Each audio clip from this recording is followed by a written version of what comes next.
Hello. അപ്പോൾ കുറേ നാളായി യൂട്യൂബിൽ ട്രെൻഡിങ് ആയി പോയിക്കൊണ്ടിരിക്കുന്ന മാത്യൂസ് കേക്കിൻ്റെ റെസിപ്പി ഒന്ന് ട്രൈ ചെയ്യാമെന്ന് വിചാരിച്ചു. തിരുവനന്തപുരം പോയി കഴിക്കൽ എന്തായാലും ഈ ഒരു അവസ്ഥയിൽ പോസിബിൾ ആയിട്ടുള്ള കാര്യമല്ല. അപ്പോൾ വീട്ടിലൊന്ന് ട്രൈ ചെയ്യുക. അതിൻ്റെ അടുത്തെത്തും എന്താണെന്ന് അറിയില്ല. നമ്മൾ ഫസ്റ്റ് തന്നെ എന്താ പറയുക, ടേസ്റ്റ് ചെയ്താലല്ല അതെങ്ങനെയാണെന്നുള്ള അറിയൂ. അപ്പോൾ യൂട്യൂബിലൊക്കെ വിവരം വെച്ചിട്ട് ഒന്ന് ട്രൈ ചെയ്ത് നോക്കിയാണ് കേട്ടോ. അപ്പോൾ റെസിപ്പിയിലേക്ക് പോകാം.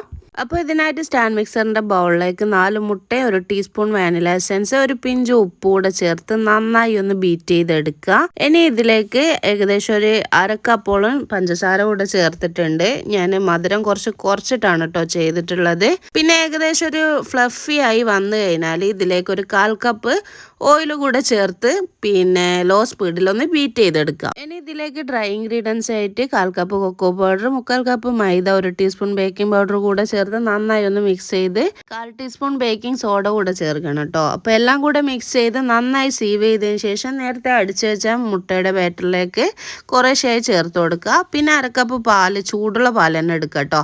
അതും കൂടെ ചേർത്ത് നന്നായി ഫുൾ മിക്സും കൂടെ ഇട്ട് നന്നായി മിക്സ് ചെയ്തെടുക്കുക. ഇനി ഒരു ഓവൻ സെറ്റപ്പ് ഉണ്ടാക്കി കേക്ക് ടിന്നിലേക്ക് ഒഴിച്ചിട്ട് എയർ ബബിൾസ് ഒക്കെ പോക്കി ബേക്ക് ചെയ്തെടുക്കുക. ഇനി ഇതിൻ്റെ ഐസിങ്ങിനായിട്ട് ബട്ടറും പിന്നെ വാനില എസൻസും പൊടിച്ച പഞ്ചസാരയും കൂടെ മിക്സാക്കി നന്നായി ഒന്ന് ബീറ്റ് ചെയ്തെടുക്കുക. ഇതേപോലെ ഏകദേശം ഈ ഒരു കളർ ആവുന്നത് വരെ ബീറ്റ് ചെയ്തെടുക്കുക കേട്ടോ. അപ്പോൾ എൻ്റെ സ്റ്റൈൽ മാത്യൂസ് കേക്ക് ഇവിടെ റെഡി ആയിട്ടുണ്ട്. ഇനി ഒറിജിനൽ കഴിച്ചിട്ട് അതിൻ്റെ റിവ്യൂ കൂടെ നോക്കിയിട്ട് അടുത്ത ട്രൈ ചെയ്യാം. അപ്പോൾ എല്ലാവർക്കും ഇഷ്ടമായിരിക്കുന്നു. ബൈ.